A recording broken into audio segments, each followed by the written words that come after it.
Post the course, Yeah. you decided to stay back because people would usually want to, Yeah, I did stay back for a bit. I did do some work there.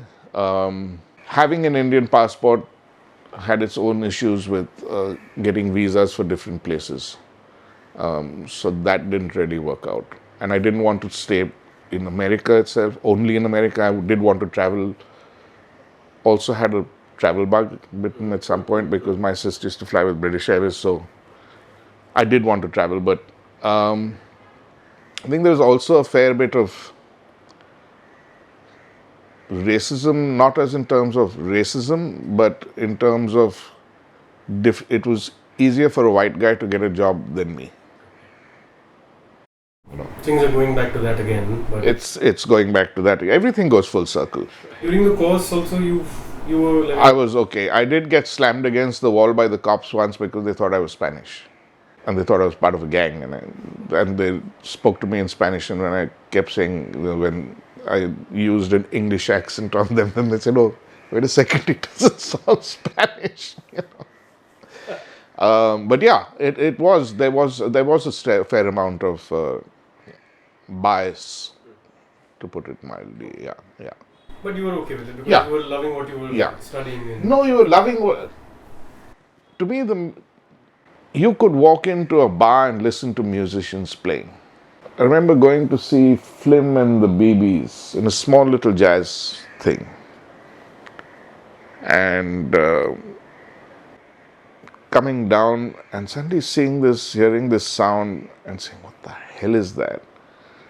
And finding a door and getting in and listening to the Devil Brothers, who I'd never heard of till then, and just being amazed with that whole that New Orleans R&B style which they have, and it's just that funk, and walking in to see Larry Carlton playing, and suddenly a guy gets up and it's Abe Laboriel saying, "Can I cut in on a song?" And then them fighting about it, going to the car in the parking lot to get the sheets out and saying the fight was about which key was the song in, and it's all here. It's like at this distance. Unbelievable, I mean, that was growing up. That was suddenly being like, wow, this is it. And it was a huge thing of wanting to stay there. But being a student and being broke in a large city like that is no fun. It's very difficult. But you knew there is a career in Bombay. I had, well, Soli from Waterfront had said, if you come back, and if you do come back, I want to start a studio. And I said, I'd love to help you out with that. And I came back, and Rajiv Kenkre and Mujib were working rave for Javeri. Yeah. And unbelievable. Little 8-track, I think. Or did they have a 16-track? I'm not sure. 8-track, right? First take. My father bought it from... Oh, from Rajesh. They were doing a jingle there. The words of the jingle were, "Aao bachcho chuso chato mera lolly." And I was like, wait a minute. Have I come back to the right thing? I can't be doing this stuff. And yeah, they were actually doing an ad, and that was the thing. Someone said, Raji, I think Raji was the engineer on that, saying like, no, we can't have this. But seeing that, and it was just a mess of cables and things, and I'd come from the studio, and I was just like, what have I done? I'd been to Ocean Way and things like that, which was Dream Studios, Alan Sedes's stuff, and Massenburg Studio, and just the gear, those massive monitors, Sam Toyoshima designed Westlake Audio, which was the norm in those days, with the big horns and that sound. I said, what have I come to? Have I made a mistake? Taking a year to set up Music Room, but it got set up finally. Equipment procurement would have been a problem because of Yes, import duties. import duties. Well, so Joe Gonzalez didn't have pace. He used to work with the Reserve Bank in those days. Okay. And he was a friend of Soli's. Okay. And it was license Raj. Right. So he organized all the licenses for Soli. And I had worked on a tax Scorpion. And for the price, I thought that was one of the sweetest sounding boards that there were. And that's what I suggested to them. We had a Yamaha Rev 5, tax Scorpion, a S06 E02 with the synchronizer, which we used to lock to pneumatic tape. We had an Otari 2-track. Yeah, it was purely analog. S06 G16, half-inch Ampex tape, 16 tracks. For advertising purposes, it was 15 tracks or maybe 14 tracks because one track was timecode and one track was FSK, which used to trigger and run all these MIDI machines which people had in sequencers which they had. And that had its own set of nightmares because if you didn't go back far enough, it wouldn't lock. Even when it did lock, there were times when it would just play it randomly at 4 times this tempo. The tempo mapping would just go haywire and suddenly, what's going on? But incredible days. Great musicians. Quality of musicians was, I think, up there. Was pretty up there. Yeah. Any recordings you remember from?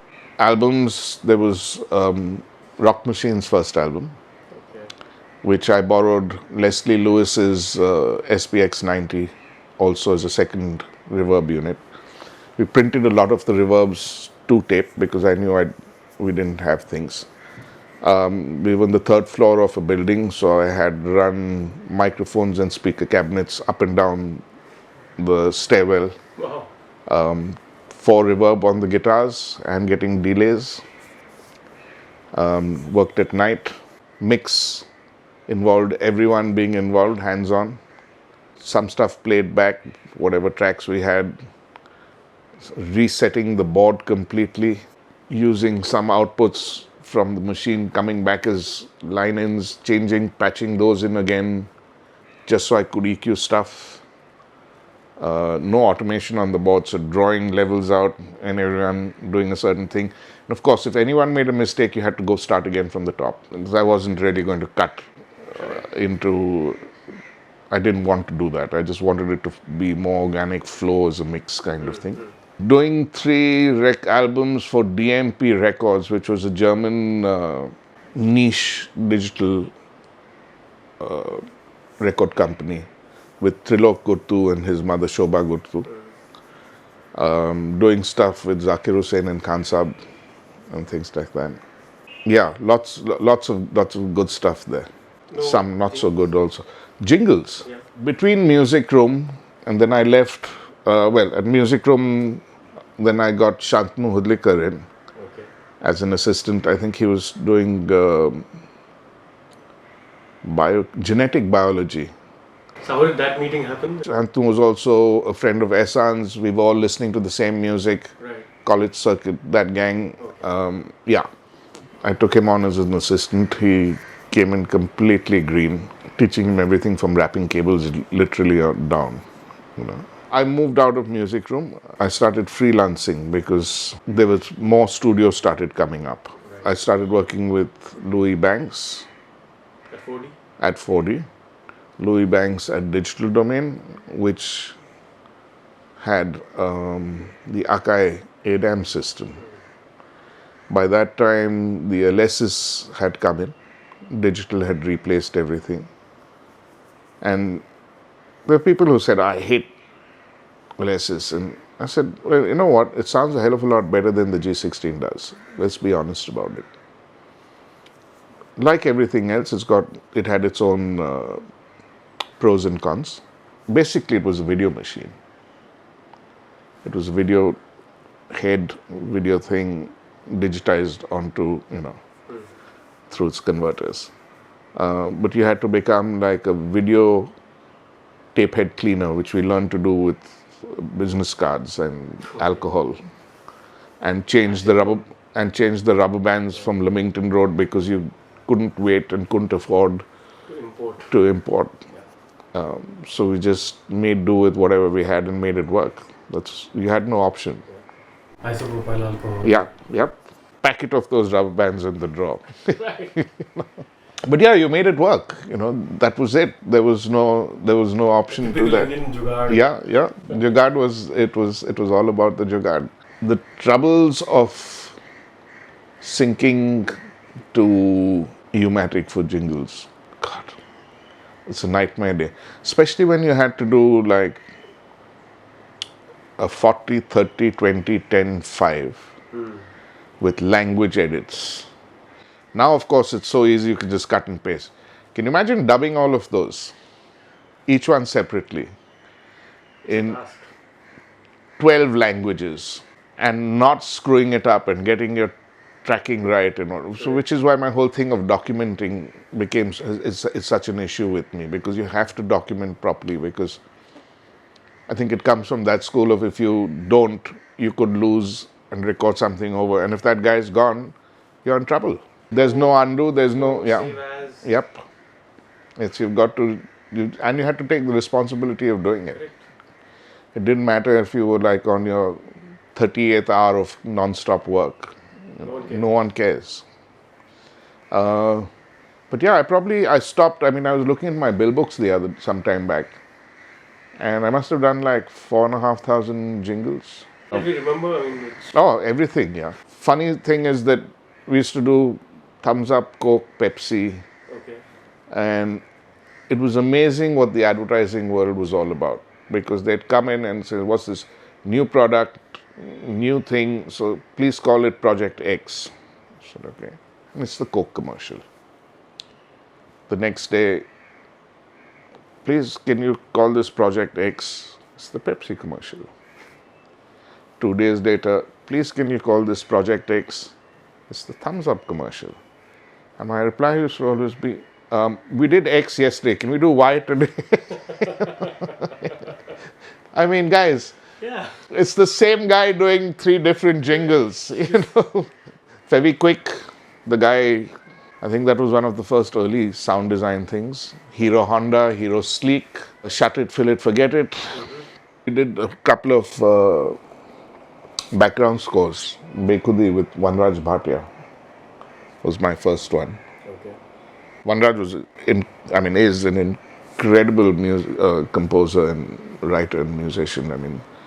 I think what he and Shiv Mathur taught me about string sections and how they're constructed was an unbelievable gift which I got from them. Well, one evening, I was at Octavius Studios. I'm going cutting forward to a thing. At Octavius Studios, doing a jingle with Ehsan and Loy for a gentleman called Mukul Anand. Mukul was very into giving you, as a director, he used to give you a brief.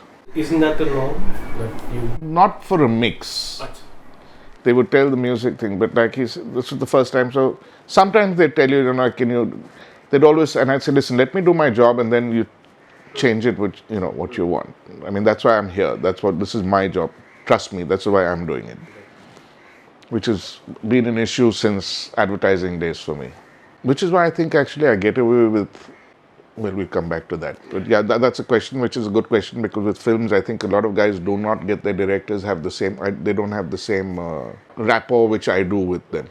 So Mukul turned around and, the boys did this track, and he says, okay, can I give you a brief on the mix?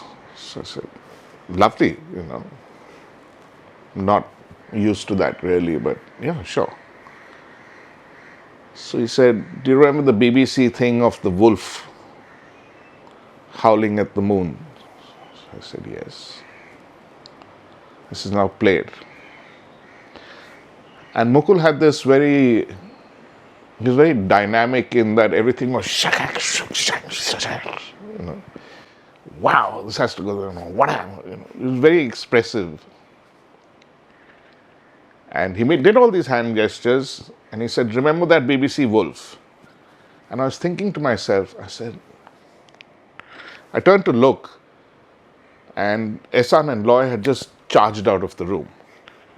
And I was like, what the fuck am I supposed to do here, you know? And I came out, and they were just holding their sides laughing. So I said, like, what the fuck am I supposed to, what am I supposed to do with this? I haven't understood that at all. And they were just laughing because the jingle in question was the original Kingfisher jingle, which was a reggae jingle, which had nothing to do with a wolf. It had nothing to do with anything which he had just spent 3 passes of listening to telling me what to do. And Lloyd just looked at me and said, just do your thing, man. You know. And I mixed it, and it was oola la la la la la. And it had to put up the bass line, and I wanted that little sub reggae thing to it, which is really difficult getting out of a TV because you've got nothing happening below a certain frequency. Mukul heard it and said, play it again. And he looked at me and he said, you're my mixer, man. You're doing my film. And that was thus. And that's how I got to do my first Bollywood film. It's a strange way how it ties in, but yeah, it was advertising which took me to that. I think another thing which advertising taught me was paying attention to detail in 30 seconds, where every frame you wanted to put in the right effect to maximize your storytelling. And I think that's where my storytelling came from, was advertising. I don't know how many people realize that sound design is mainly about storytelling. And it's storytelling from the director's, what the director wants to tell. What you're doing is enhancing the director's vision orally. 90% of people don't get that, unfortunately. But yeah, guys, that's what you should really be doing.